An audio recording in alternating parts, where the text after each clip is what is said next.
If you want to support Black-owned and operated businesses in the Grand Strand area and beyond, check out thenetworkconnects.com for a complete list of establishments in our local area. Our network connects Black businesses to community for a wide range of services, products, organizations, and resources that are viable in the African American community. You'll find a wide range of products and services that'll fit your needs, along with information about events and happenings around the local communities. Check out thenetworkconnects.com, connecting Black businesses to community. Thenetworkconnects.com.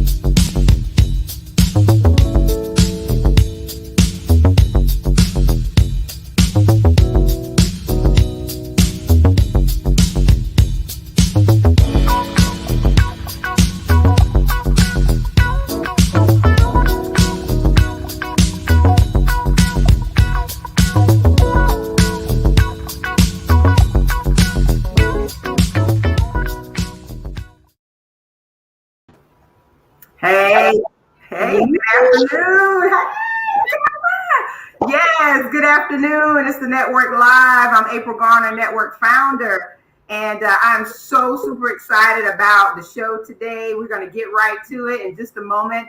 I just want to thank all of you for joining us today, and make sure you share this on your pages, on Facebook, across social media if you can. Also, if there's someone who wants to watch this, but they are not on Facebook, let them know that they can go to our YouTube page and check it out. They can search the Network Connects Live, and they will be able to find this broadcast live happening right now, or they can go to thenetworkconnects.com and check it out. So today we have Miss Tabitha James. Okay, she is a superstar. She's a star, everybody. And I'm not even going to attempt to explain who she is, to even read a bio or anything like that. I was telling her in the pre-show that, there's really no need to do that, because first of all, it would take up all of our show.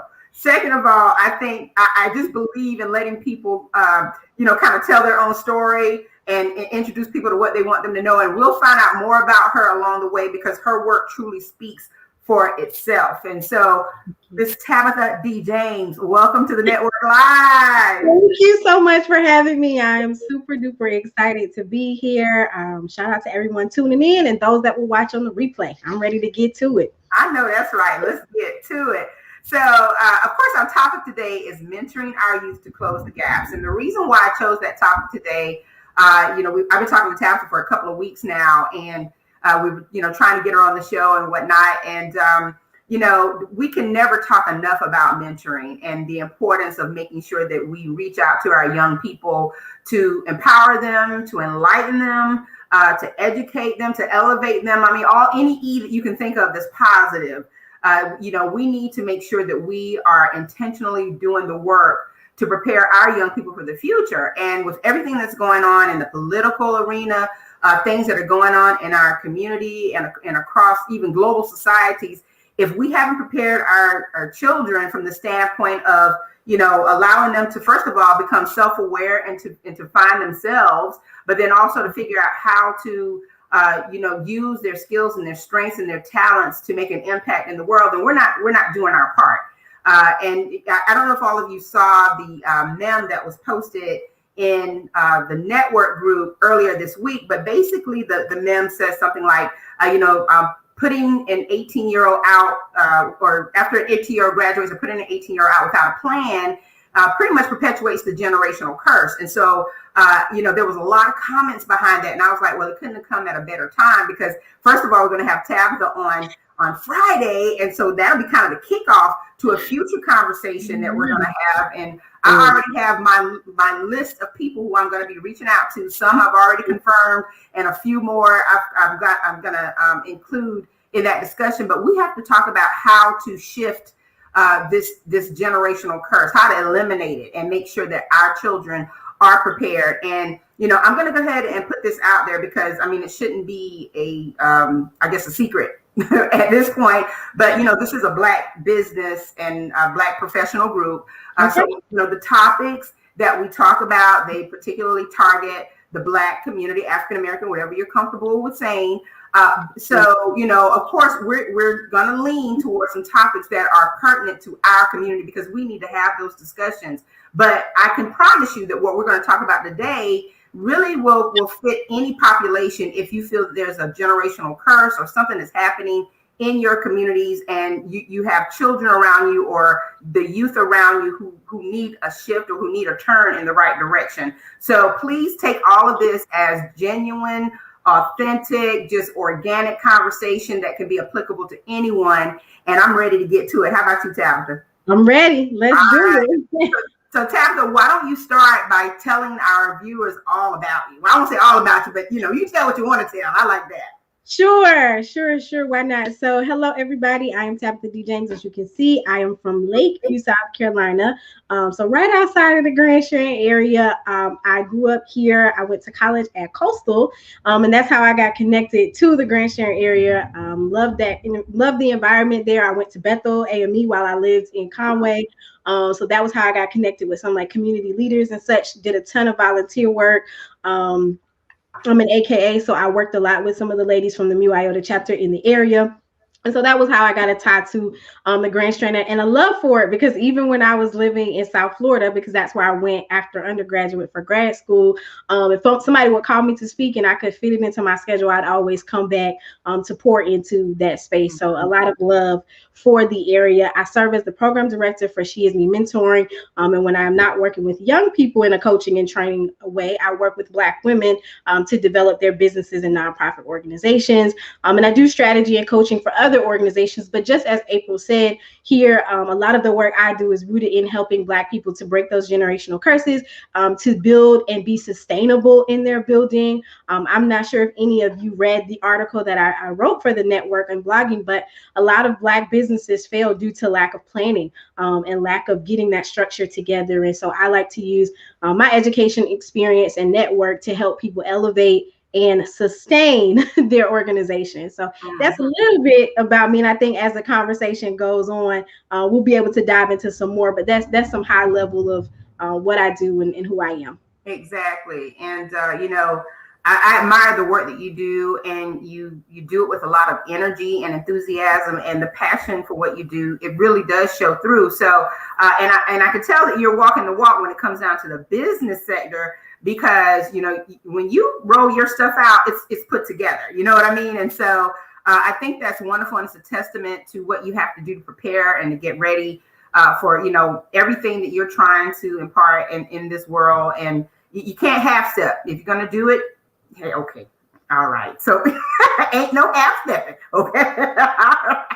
So the mentoring piece. Now, we'll talk about She Is Me. We'll talk about Dear Black Girls. We'll talk about Dear Black Girls, because she is an author. I don't know if she mentioned that. She was kind of going down her repertoire, but she's an author. And, all of these pieces come together for a very poignant message. So tell us what inspired you to even do this work. Wow. Little Tab inspired me. So when I look back just over my life and how I've become the person that I am today, mentoring and having support, whether it was formal support or informal support. And when I say formal, y'all know what that means. That means being in organizations and structured type environments. And informal is like the church ladies snatching you up and getting you together, right? So when I look back over my life and my trajectory, I have had a strong work ethic, but as it related to how to put myself out, how to utilize my ability to lead others, to be positive and not be negative, having people see something in me that I did not see in myself, that has been motivation for me. And I like to think that I've been mentoring for a while, even when I was in grade school, being a leader in several organizations and on sport teams, helping other younger people to just mobilize and move towards their dreams and their destinies. Yes, have fun, right? Because you're only going to be young one time. So have fun, but also be strategic in your fun. Think about who your friends are, because who my friends were that were getting it back then are still my friends now that are getting it, right? I had to let go of some of those people who were not.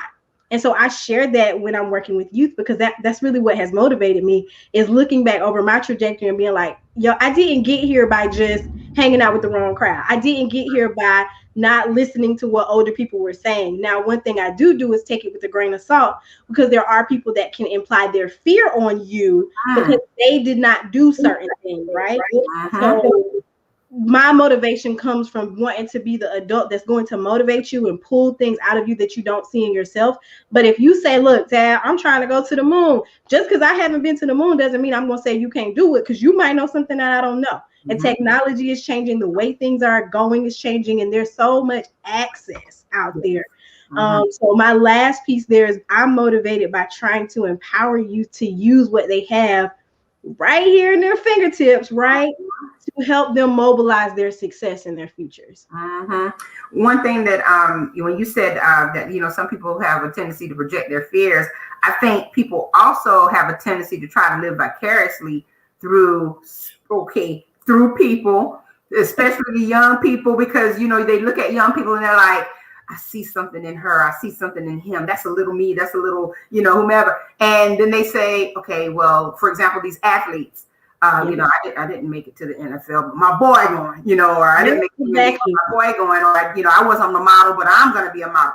So, you know, I think we have to be careful as well when we're even projecting our dreams unfulfilled on these young people, because that can definitely set up some pressures that are unnecessary and that can really cause even identity crisis in a way, when you have a young person who may be trying to live out a life that's not theirs. You know, you have to, you know, so we kind of touched upon that self-awareness piece.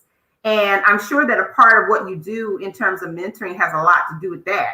I'm sure it does. For sure, because you have to be secure enough in yourself to reject all of that, right? So it, you know, even having those hard conversations with youth, like mama, grandma, auntie, them, they may mean well, but the way that they deliver it may not be the best for you.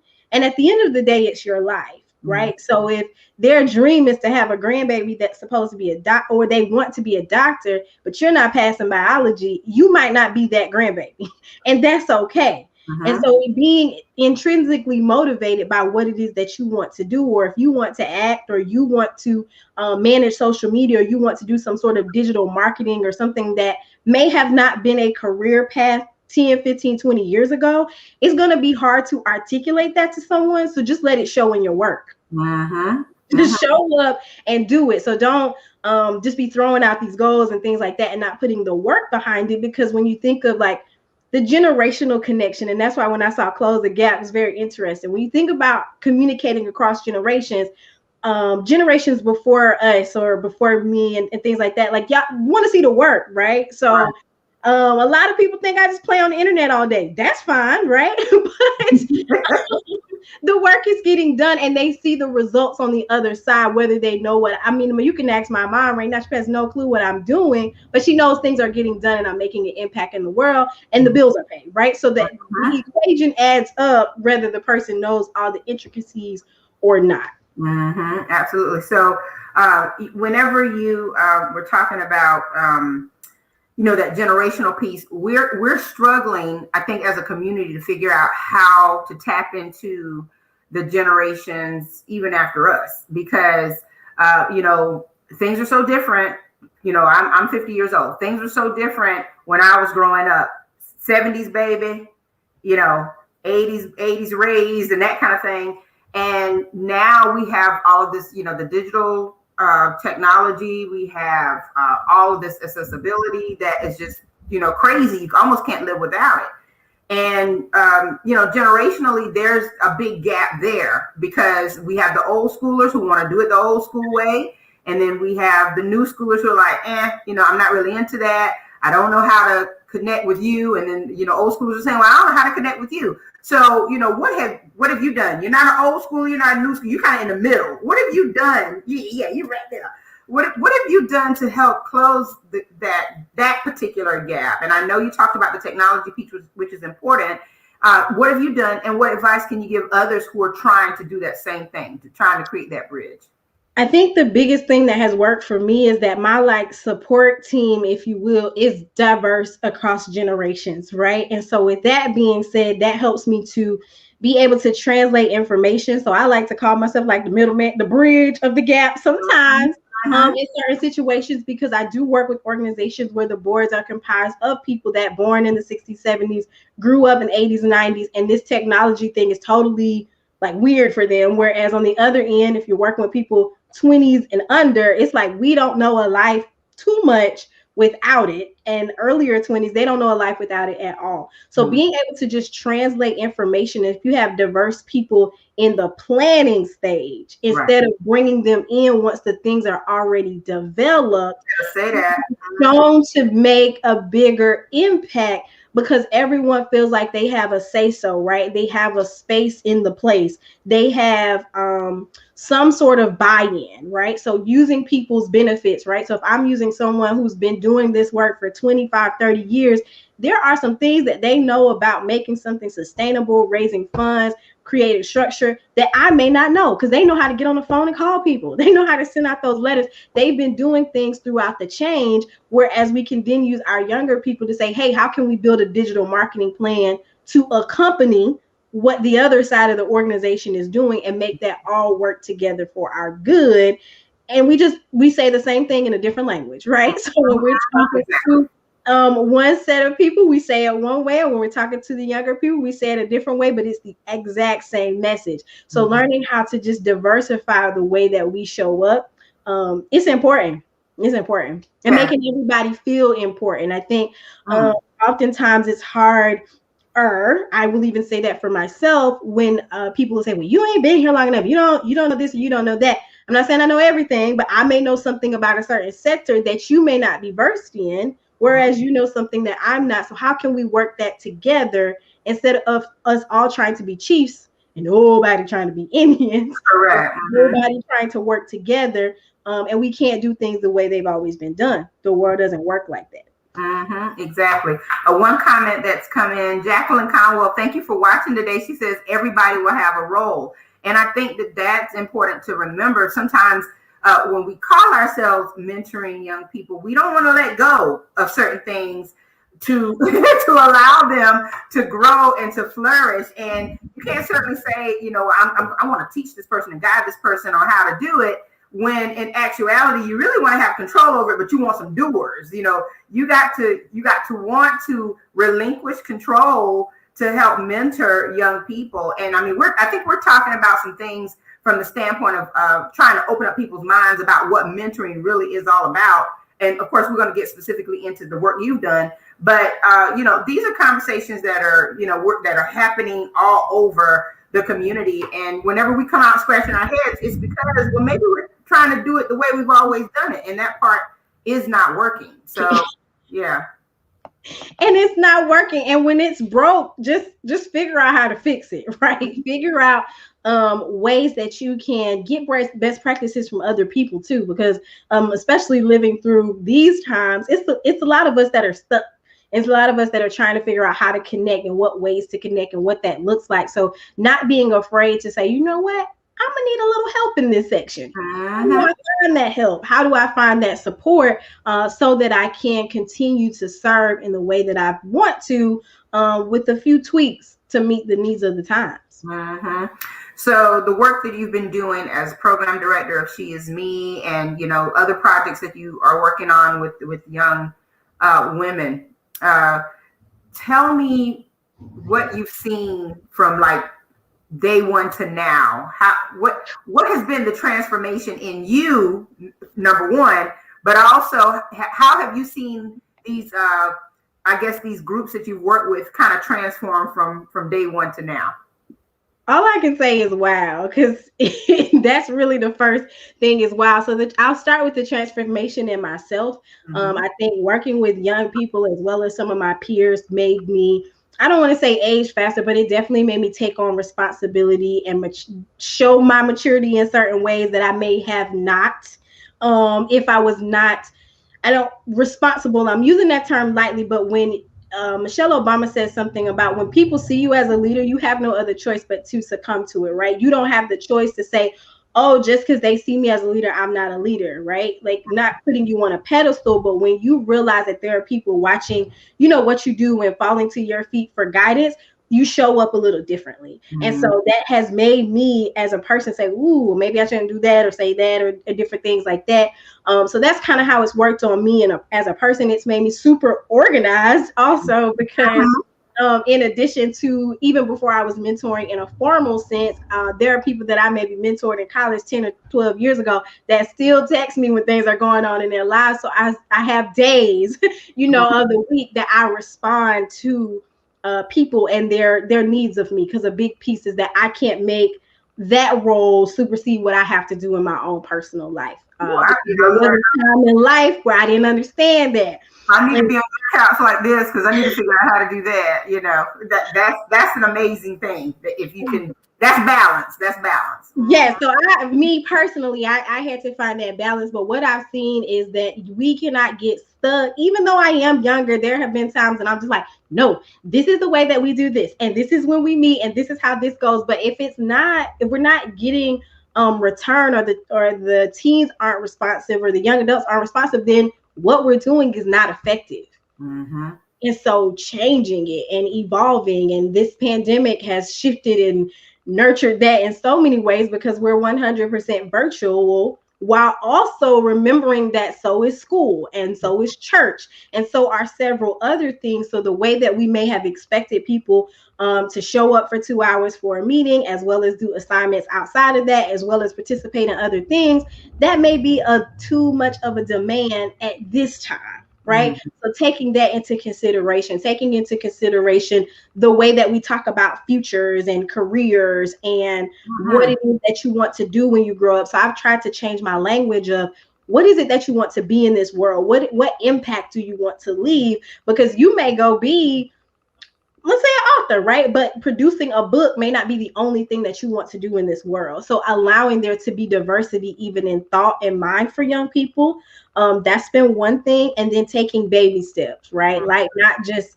throwing all this information and throwing all these resources and throwing all this and saying, now you go do it, right? Like, you go make it happen. And they like, how?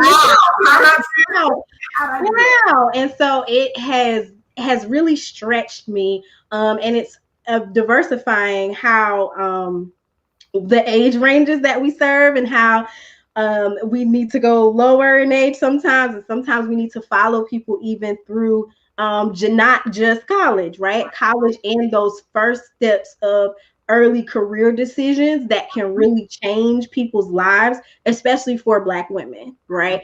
We are easy to take that first job opportunity and not negotiate. We are quick to get the degree and not really know that we should have been interning also, so that we would have an opportunity to get a job, because it's 2021. Just getting the degree is not the thing anymore. It hasn't been the thing for a long time. So trying to create students that don't fall into the, oh, I got all this debt, but I have nothing to show for it. Or I went to school and I don't know why. But realizing, especially with our first generation students, that they need a little bit more direction as to what you do with that 4 years of higher education, because it's not just securing the degree, it's also the experience and the connections, so that on the other side of that, you have opportunities. And I talk about that constantly every day in what I do on my bread and butter job, because that's my area as well. And it's surprising to me. We're talking about young people of a certain age. I guess 20 and under probably, but trust me, there are some 20 pluses, 30 pluses, 40 pluses, 50 pluses, and they need to hear this as well, because I think sometimes, we get into this thing where we feel like all I have to do, first of all, is get my paper and then it's going to come. That doesn't happen. When I get that associate, I'm good. Nope, you're going to need that bachelor's. That's the new associates. When I get the master's, that's no.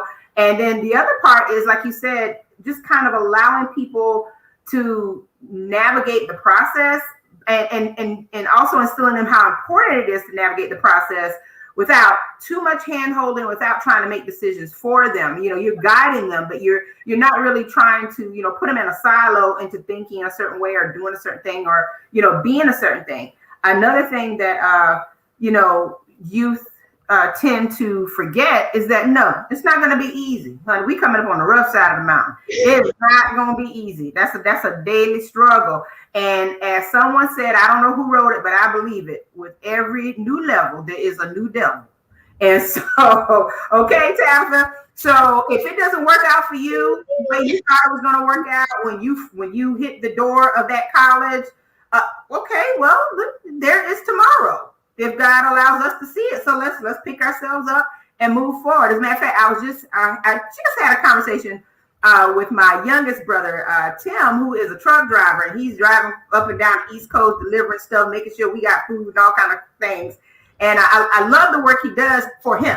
It could never be for me, and I know a lot of people who it would not work for, but he has found his niche in that. And so, we were talking about this very same thing, like choosing careers and how to, even like I said, older folks trying to find their way. And he says, I have a poster and it has Muhammad Ali on it, and there's a saying, and it goes kind of like this. Basically,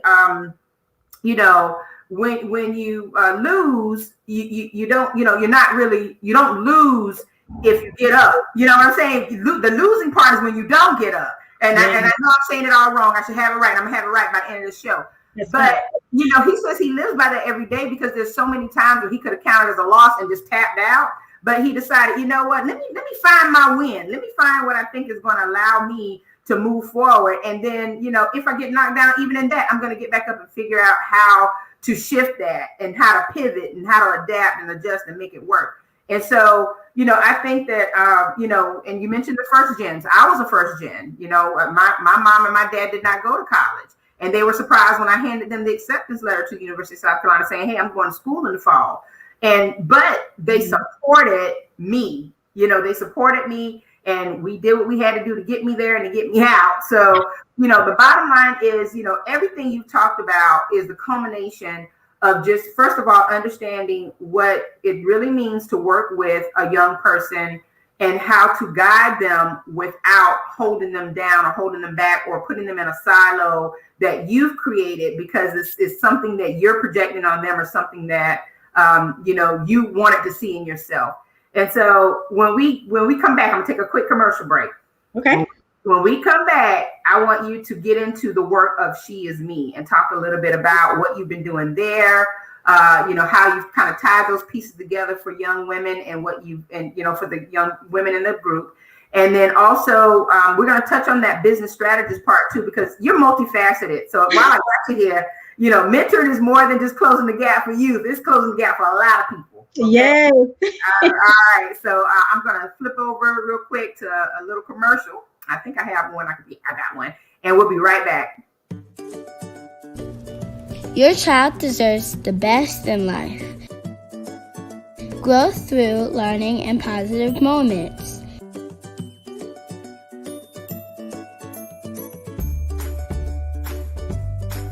Caring through love, nurturing, and support.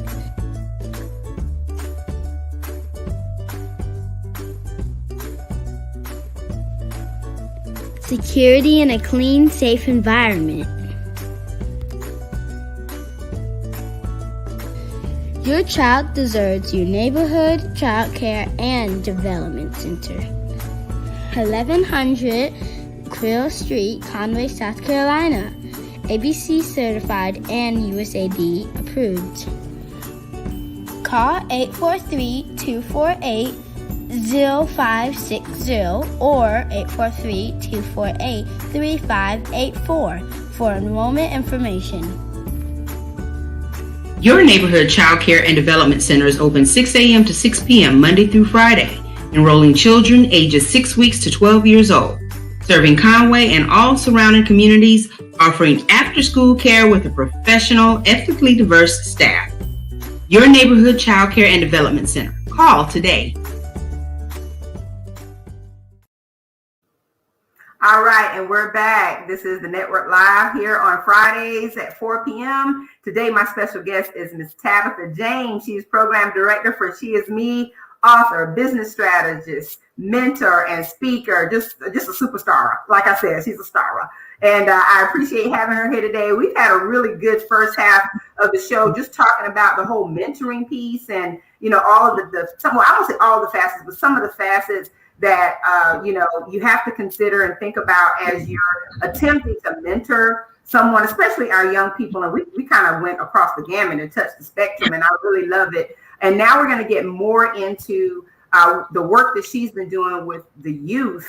And after that, we also have another special guest who I will introduce at I guess, kind of like the last half of the show, last portion of the show.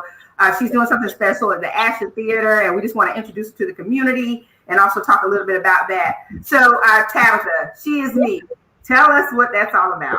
Yes, certainly. So She Is Me, we developed in 2017 after I worked with the group previously, Girls Like Us, for a year.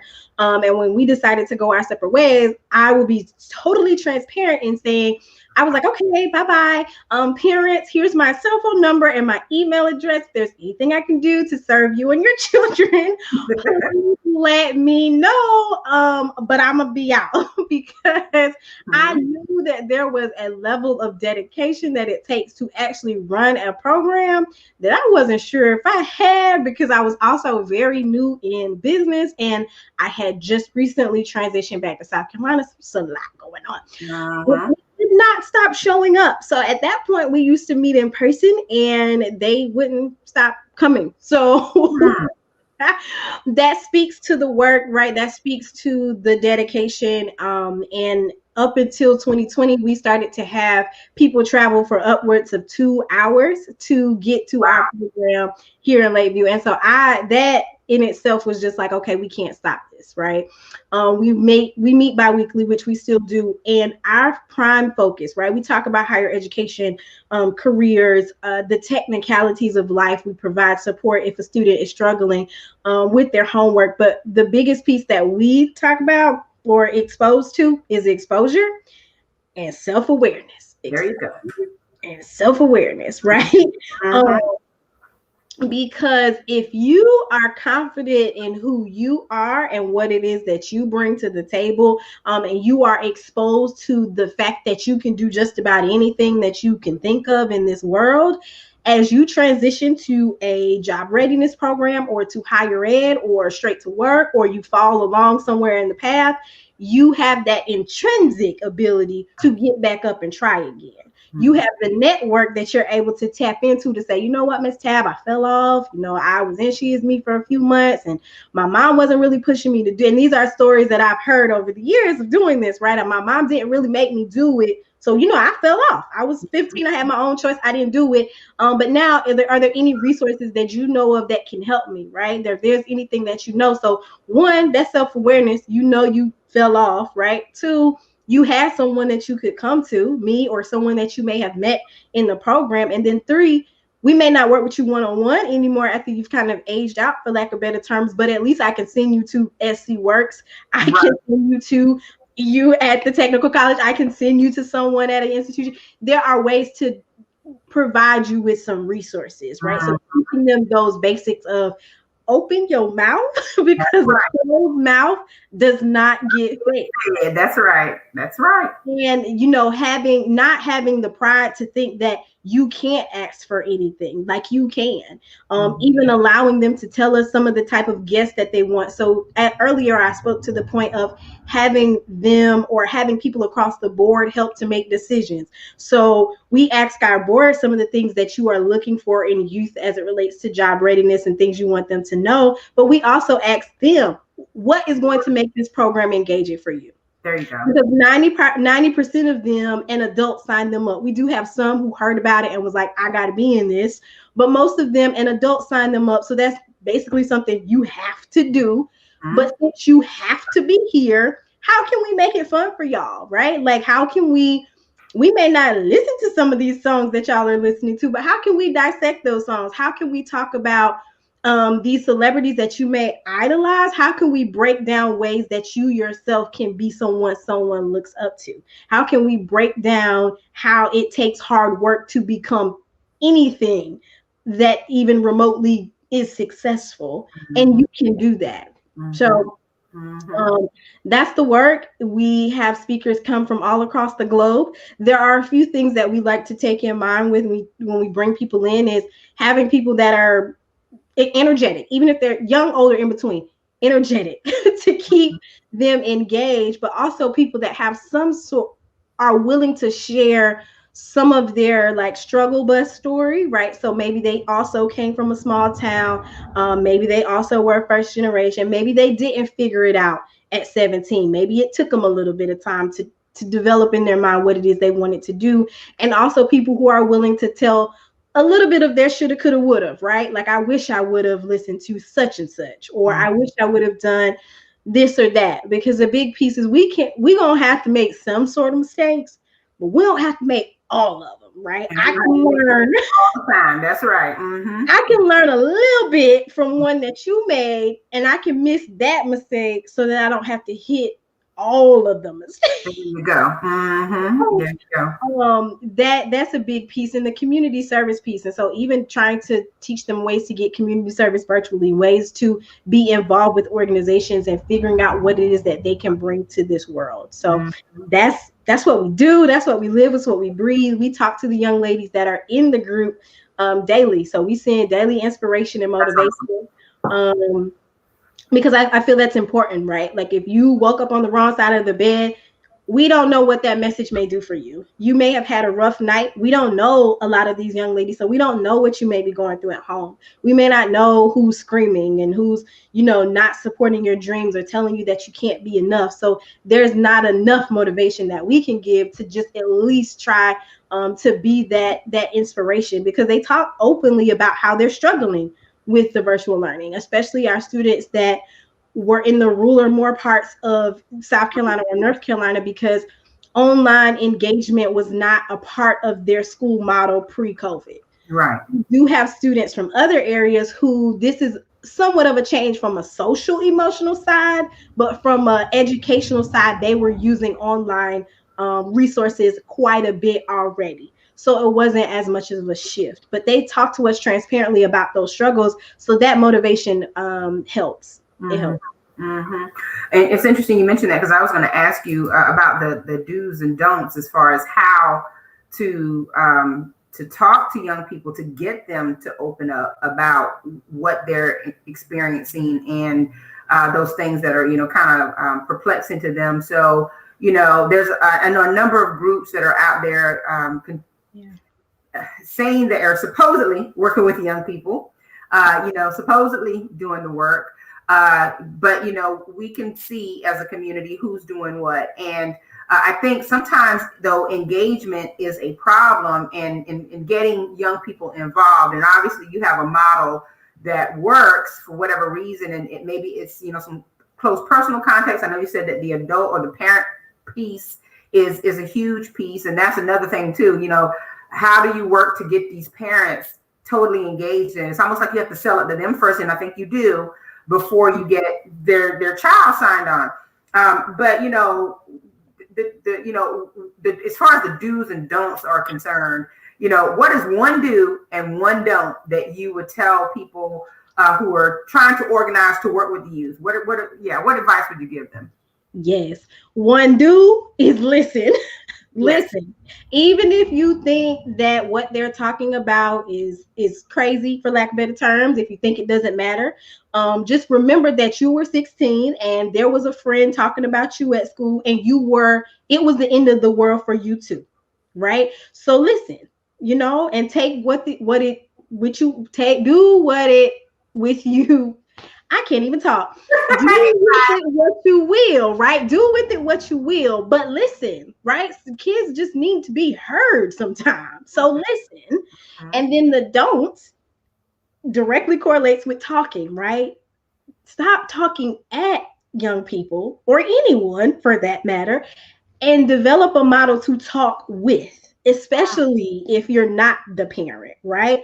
Because I'm not going to tell someone's mom how they should treat and how they should run their household. One, I'm not a parent, so I tread lightly. And then two, that's your household and you're going to run it the way you see fit. But if you're someone working with a student or a community member or whatever, you may be that person's safeguard. you may be the only person that even does that which is listen. So don't talk at, talk with. Mm-hmm. And take, be personally invested in getting to know that young person so that you can give them information that you feel best suits them, not just what you think is general information they need to just, oh, you need to do this, you need to do that, and then you do this, and then you do that. That may be what worked for you. That may be what worked for other students that you work with. That may not be what works for little Sally. So don't try to press that, down their throat. So do listen, don't talk at. Exactly. Do listen, don't talk at. All right. So another thing that you have worked on in this past year, and I think it released during COVID. It did. Yeah. Dear Black Girls. Okay. Woo. Tell us about Dear Black Girls. Child. So pre-COVID, right? I was working on this project, and it's funny how the Lord, the universe, and all the great things work. Because I honestly do not think this would have came out had COVID not happened. Because COVID allowed me to sit in my thoughts around the work that I've done over the last 10 years. And so I wasn't on a train, plane, bus, none of that. Oh, this is fancy. Yes. But I was not doing any of that stuff. I was home, right? And before my clientele got huge, I wasn't, as busy. And so I was able to just think, like,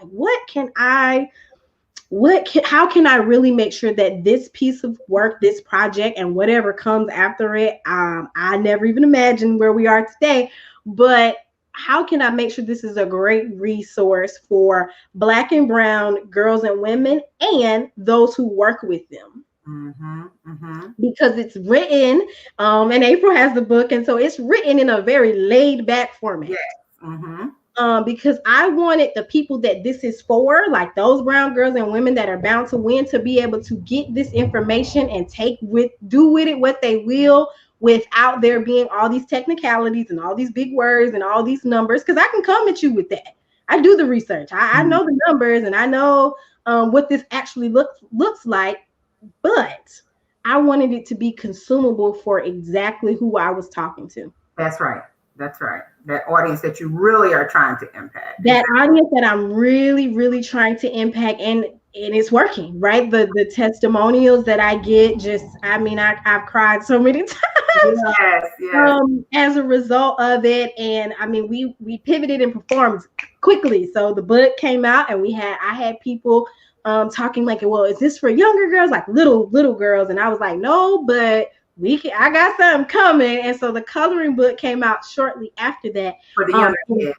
For the younger kids, and the feedback there too had me in tears, because having people say, my daughter's able to be seen, having that representation, it just matters. It just matters. And knowing that if you are bound to win, there are certain little tidbits of information of how to play this game called life that you're going to need. And you're going to need that in your toolbox. And I hear I've heard a lot of times over the years working with Black and brown women is like, well, I don't need nobody, and I don't like being around women, and having just all these negative issues. And I'm like, there's a root of this somewhere. Like, this did not just stem. You got this from somewhere. Someone hurt you. Heal, sis, because you do need people.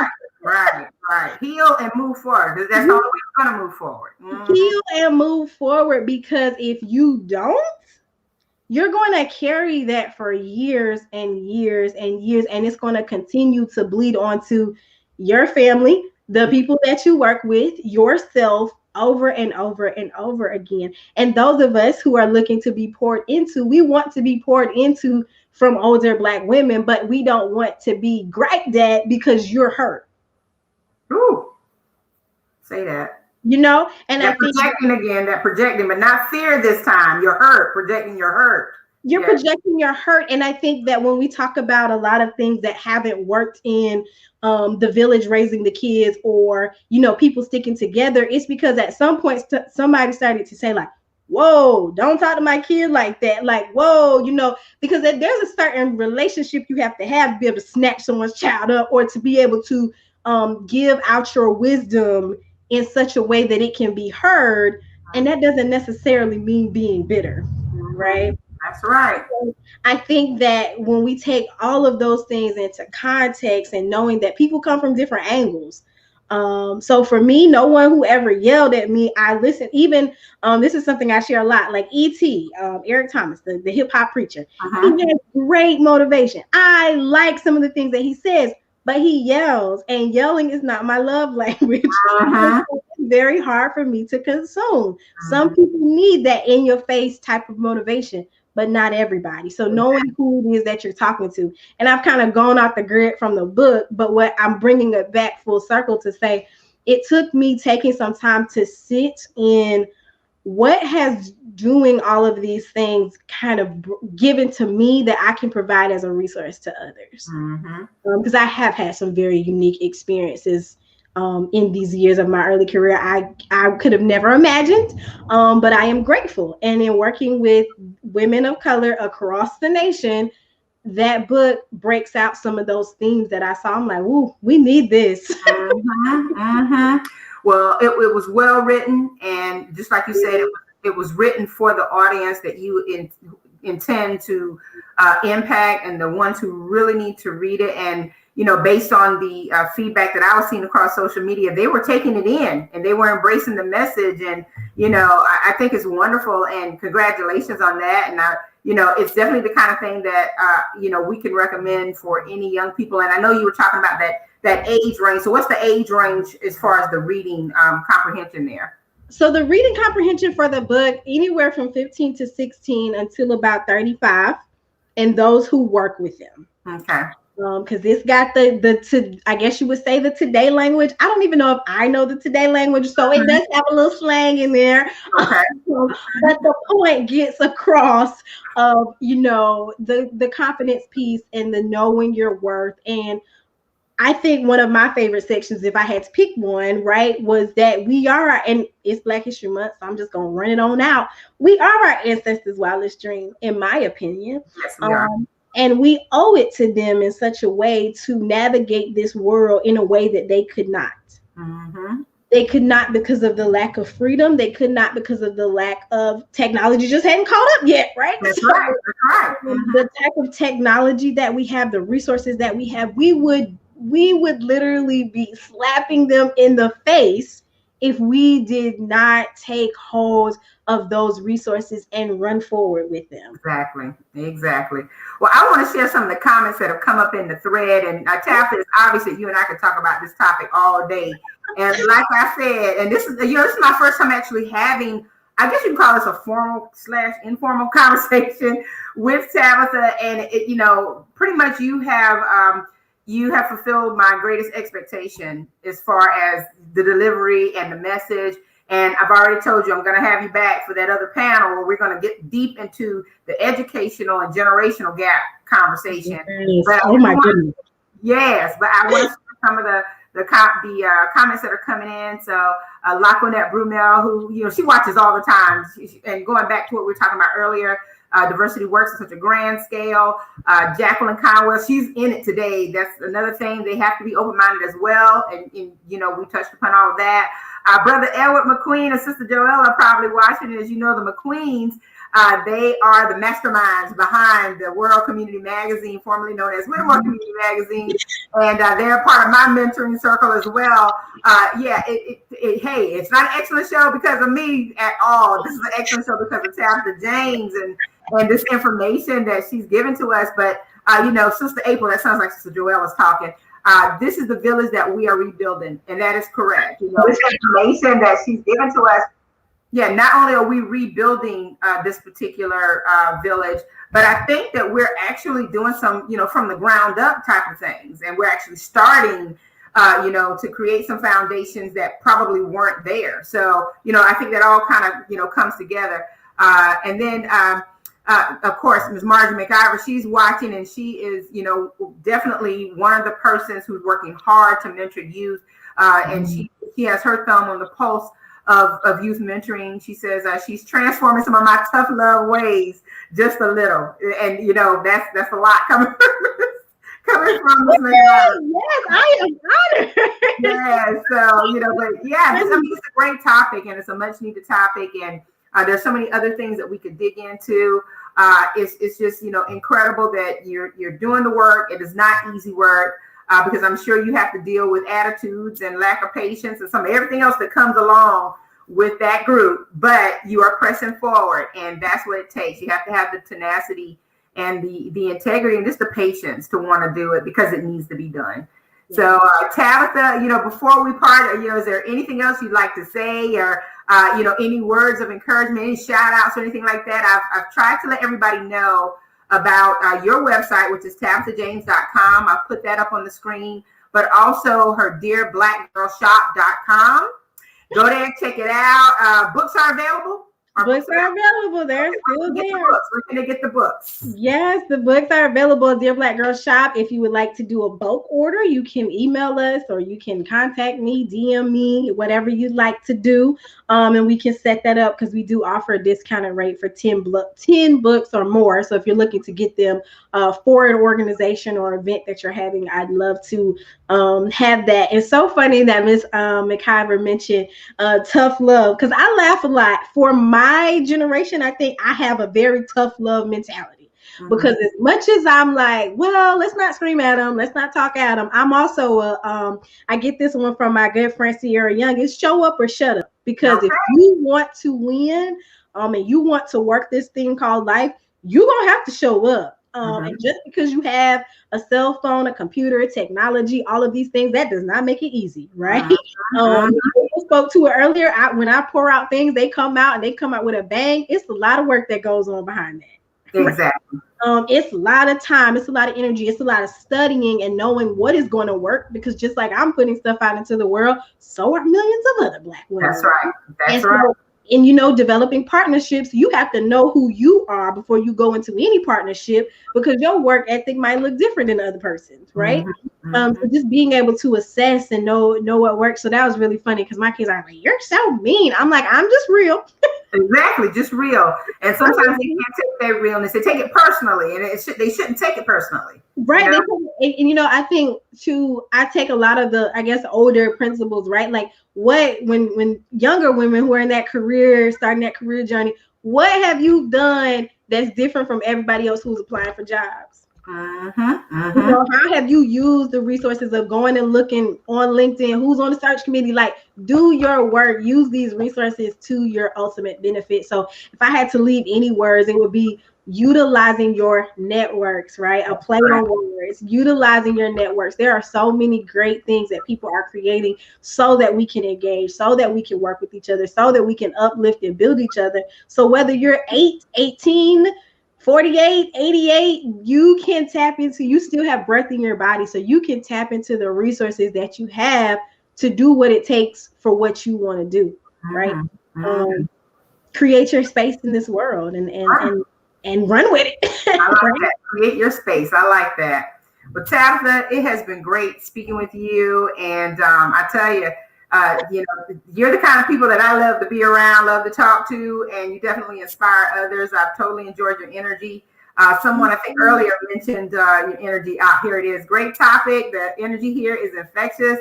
And that is awesome because, you got to have that energy to do the work anyway. But I think it comes from you naturally. So just keep doing what you're doing, and we'll keep praying for your success, because your success means that you are impacting other people, including our young Black boys and girls. So I'm sure that whatever you're doing is reaching across boundaries. You don't even know it. But, if you're leading people to lead healthier, more productive lives and to make better decisions, that impacts their entire village. Their entire community, impacts your home, school, work, and everything else. So just keep doing what you're doing. Bonnie Edie says, great show. Thank you, Ms. Bonnie, for watching. Really appreciate it. So thank you. I have to stop you, girl, because I have to give you your flowers. I admire the work that you do, the way you show up. I get to see it, on the internet, but the people who work with you in the community, in your 9 to 5 and beyond work, and all of the things that you do, like, I just want to say thank you, because it inspires us, right? Me and other people who watch you. It's so inspiring because you're dedicated no matter what, right? No matter what. Our first time that we were supposed to do this, something came up in your family, and you even took the time to reach out. And I'm like, look, go grieve with your people. Don't worry about me. But that integrity and that dedication that you've probably had for years and years. I remember being a speaker at an event that I think you may have had something to do with. I don't know if you was over it or what. And it was like 8 or so years ago. And then when you accepted my friend request on Facebook, I was like, I love this woman. Wow. She is so, like, you are just so dedicated to it no matter what. And I'm sure there's so many challenges that come, but you just keep on showing up. And our people ain't the easiest people to work with. I'll be the one to say it, right? But I want to say it. I'll be the one to say it, but you show up and it seems so effortlessly. So I just wanted to give you your flowers and thank you for allowing me to be in your space. I love it. I love it. I love it. Well, thank you so much. I appreciate you. And I said this to Tabitha as well. I got to say it before she leaves. Tabitha is the reason why I have StreamYard, that I'm using StreamYard, because I was watching her and not necessarily watching to see what she was using. I was following like her progress and the things she was working on. And then when, the decision came to do something in a virtual environment, my first thought was, who do I ask about this? And your name, I promise you, your name popped into my head. And I reached out to her and she was like, oh yeah, here's a couple of options, gave me her recommendations. And I told her StreamYard owes us some stock options or some coins somewhere down the line, because I know there are a lot of people who picked up StreamYard because of us as well. But I thank you for being a part of my network, even when I didn't know it. And because I was watching you and you were becoming a part of what I wanted to do. So thank you for, lending the advice and the help without looking for anything in return. And we have to do that a lot, in what we do. And if you're in it for the real reason and the right reason, you're going to do that a lot. So thank you, Tabitha, for everything that you do and for giving me that nudge and that advice on this platform. I appreciate it. And if there's anything that we can do to help you, please let us know. I know that there's some other people going to be reaching out to you later on about that work with the girls. And I'll reach out to you soon as well. Yes, thank you so much, April. I truly do appreciate it. All right, you're welcome. Take care. All right, bye. All right. So that was Tabitha James. She is me program director, and she is everything. I mean, she really has a high energy concept, and she's got the energy and the spirit to match. So we really do appreciate that. And next we have another special guest. I'm going to bring her on, and then we're going to show a little something to kind of introduce her as well. Miss Denise Tishner Davis. Did I say it right? You did. You did. I was practicing in my head. But and I have to thank your Connect for making sure that I pronounced it right. So how are you today? I'm doing great. I was sitting here getting inspired by that young lady. Oh my gosh. Yes. What a wonderful. Amazing. Yes, amazing. Yeah. Wonderful young lady. Oh wow. So, absolutely. Great to hear you. Yeah, so I have another beautiful queen here with me today, and I haven't met her. This is my first time meeting her, but I have seen a little clip of something that showcases her talent, and I'm going to try to bring that up, Denise. But in the meantime, why don't you give people just a little tidbit about who you are while I work on bringing up that clip? Okay. My name is Denise Tishner Davis, and I've been doing music, more so gospel music, for almost 30 years, well, over 30 years. I work at the Alabama Theater. I've been doing the gospel show, or the gospel section of that show, the Christmas show, every year for 13 years for the Christmas show. And so that's kind of my connection to the Myrtle Beach area. But worked on BET as a lead singer for Dr. Bobby Jones for almost 20 years. And currently sing with Kurt Carr, and I'm working on my own music as well throughout that time. All right. Well, I have a little something that I'm going to play here and let everybody get a little taste of what it is that you're able to do.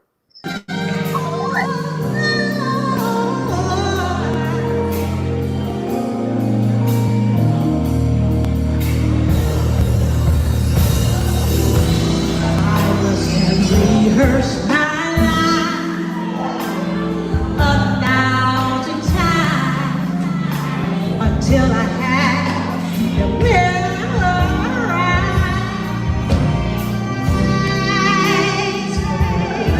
thunder, tell you.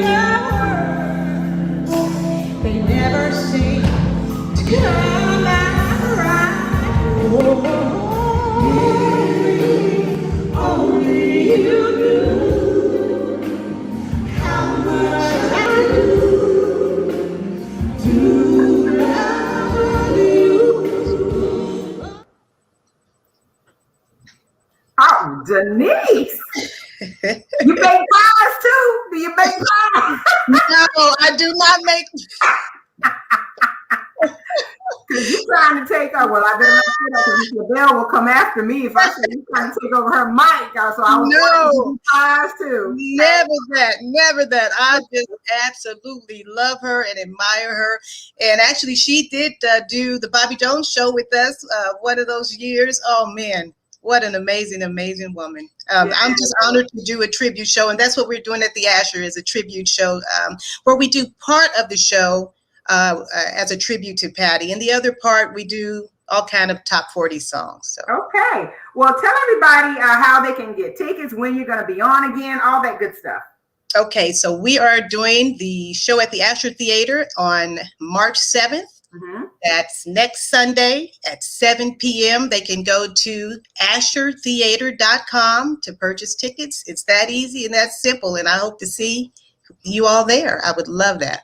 All right. And I tell you what, it sounds like this is going to be one fabulous show. When I was watching the video pre-show, I said, I wasn't even looking at it. I just kind of clicked play. And I said, I had to look back. I was like, oh my goodness. So yeah, you have an incredible voice, and I'm sure it's going to be an incredible show. Thank you so much. Thank you. I'm looking forward to it. I think we'll have a lot of fun. We have the singers that are coming with me. They are amazing. They sing everywhere. Gosh, one of them sings background for Babyface, and he's been on The Voice. And I mean, they're just amazing. So they will be singing solos as well. So I hope everybody enjoys it. Okay. All right. Well, Denise, thank you so much for being here to let us know about the show on Sunday, March the 7th at the Asher Theater. And you said showtime is 7 p.m.? Excuse me. I'm sorry. 5 p.m. 5 p.m. 7. Yeah. Okay. All right. So 5 p.m. is showtime, and they can get tickets at the ashertheater.com. Is that the website?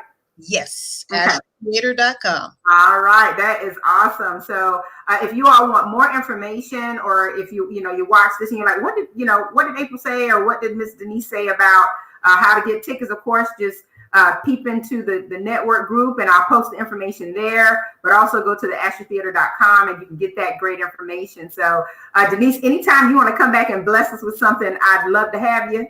I'm so honored. Thank you. Absolutely. Thank you so much for joining me today. Thank you. All right. Take care. Bye.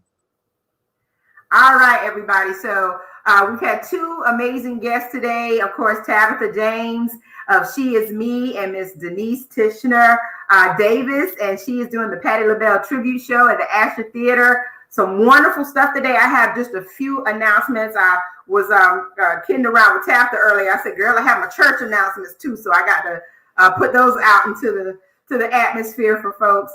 So one of the things that I wanted to talk about, of course, we've had the Horry County Democratic Party members with us in the past couple of weeks to talk about what's going on with the county party, how they're organizing now and reorganizing some precincts to prepare for upcoming elections and other things that need to be done that are not even related to elections, but just the work of the party.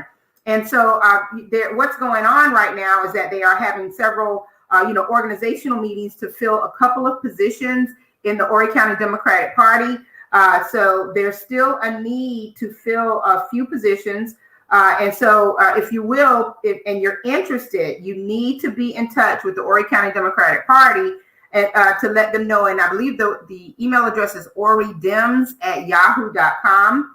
And they are going to continue to take in the nominations until the 5th. And then after that, they will go into their elections. Of course, the elections are for officers for 2021 through 2023. So it's a 2-year term if you are elected. Of course, please know that these are volunteer positions at this time. They're not paid positions. So I put that out there because, a lot of times you won't get paid for public service, community service type duties and responsibilities that you want to that you say you want to commit to for the betterment of our communities. But then people will get involved in these things and they realize how much they have to sacrifice in order to make it happen. And so if you're not serious about it, please don't move forward and then, bow out before you can complete your mission. think about all of the facets of the positions, even if they are, volunteer positions, and talk to the members of the Horry County Democratic Party to get all the information you need. They're willing to educate you on everything. They're willing to give you, the ins and outs, the good, the bad, and the ugly. But more importantly, they're willing to talk to you about the work that's involved in the party and why it's so important to make sure that you have dedicated people who are, energized to do the work. So once again, I want to make sure you know that their meetings are happening. They are looking at, their candidate slates. There are precincts that still need to be filled and offices that need to be filled. And when I say precincts that need to be filled, meaning they need like precinct presidents to lead the organization of certain precincts. And I will put it out there that a lot of these precincts are in predominantly Black communities. So, think about that. Even though this party is a diverse party, there needs to be clear representation as far as the diversity of the party. So if you need more information, just let me know. Also, locally, there's a committee that is actually headed by Marjorie McIver, the UNCF community organizer for this particular area. And this committee has been working really hard to press the mission of the United Negro College Fund. Now, as you know, the United Negro College Fund has been around for generations and generations, and it's helped to provide scholarships and funds for Black students, African-American students, whichever one you want to use, who are college-bound, qualified college students who need money to complete their academic studies. And what we've learned is that, UNCF also helps some students who are also attending colleges that are not HBCUs. So the more you know about UNCF, the better an opportunity you have to take advantage of some of the scholarships. There's some things that they, want people to understand as far as why they need support. First of all, here are some reasons why you should support UNCF. 60% of our students supported by UNCF are the first in their families to go to college. So they are first generation students. And I know what that's like. I was a first generation student. Although I did not have a UNCF scholarship, I had a couple of partial scholarships and, I relied on my family for financial aid. So I can imagine how this particular type of an initiative could help someone who is desperately in need of funds to not only get into college, but to complete college. Also, 62% are from families with incomes of less than $25,000 a year. So, that, again, listen to that stat, 62% are from families with incomes of less than $25,000 a year. Now, imagine a household income of only $25,000 a year. Most of our young people are working in fast food restaurants making almost that kind of money. And you're talking about a household that may include a mom and dad and several siblings. And so, the money is not going to be there. And that's what UNCF can do. It can help to supplement, the funding for a young person to go to school. And in some instances, there are young people who've gotten full rides through UNCF. So not only is it good to support this, but parents, if you have children who are in college, especially first year, go ahead and start looking into these UNCF scholarships, because it is a way for you to continue to help fund their college journey. More than 9,000 South Carolina students are attending colleges because of UNCF, and investing in the youth in our state is an investment in the future. So this is a part of our what we're imploring you to do through this pledge letter that came out from the committee. And we definitely want you to help us as we raise money in our area to add to the collective goal that UNCF wants to raise. And so, our UNCF member schools in South Carolina are Allen University, Benedict College, Claflin University, Marist College, and Voorhees, including schools where our students are enrolled, Clemson University and the University of South Carolina. Those schools, as you know, are not HBCUs, but students can be awarded a UNCF scholarship to attend these colleges and other colleges across the country if they are qualified. And of course, to find out more about the qualifications and all of that, I think I have some information that I can put up on a banner.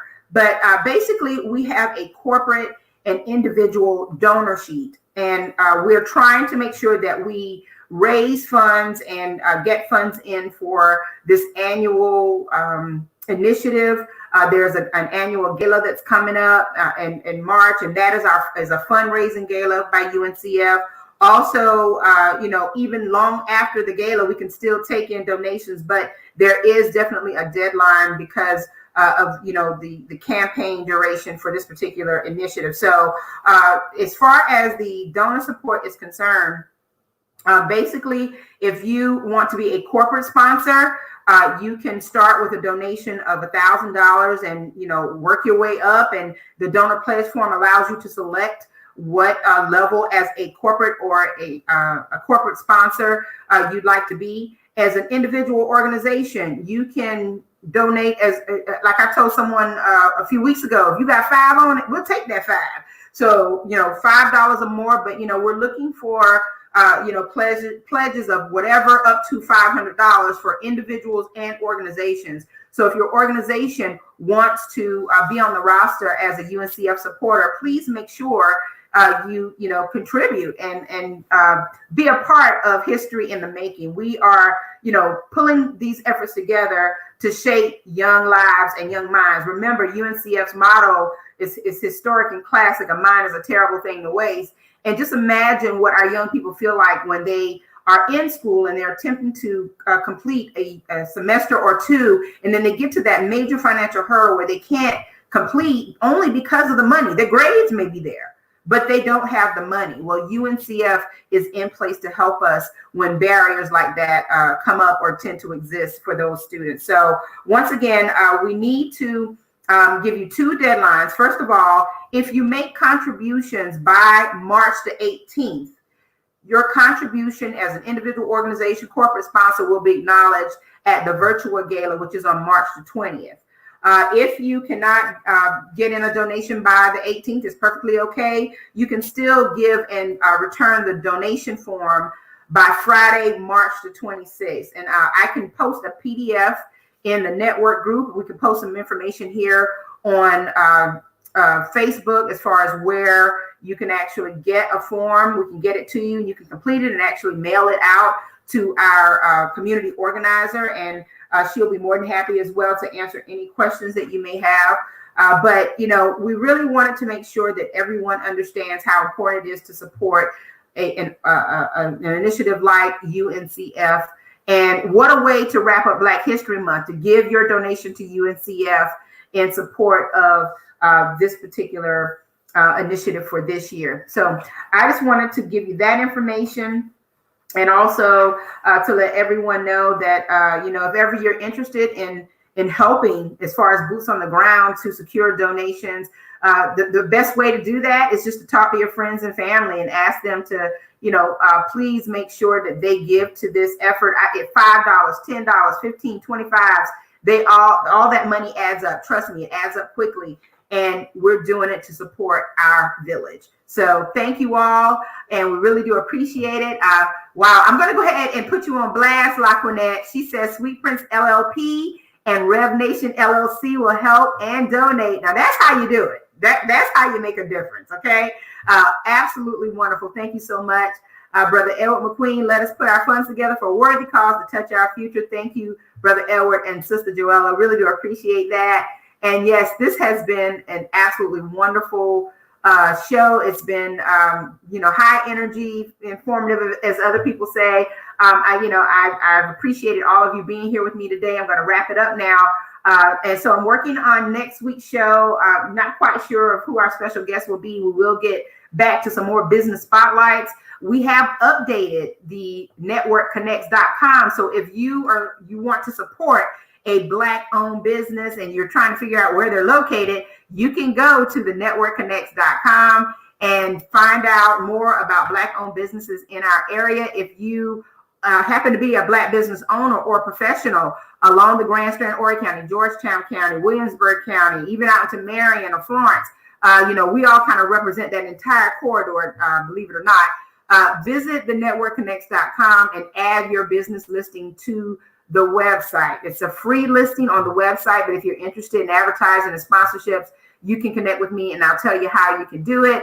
Also, I would like for each of you to subscribe to the Network Connects Live YouTube channel. So when you leave this particular platform, or if while you're on your computer or your phone, pull up YouTube and search the Network Connects Live and subscribe to that channel. We have all of the previous shows there, which of course include all of Dr. McIver's COVID-19 updates. And I'm going to put it out there because he reached out to me, but I believe he's going to be back next week.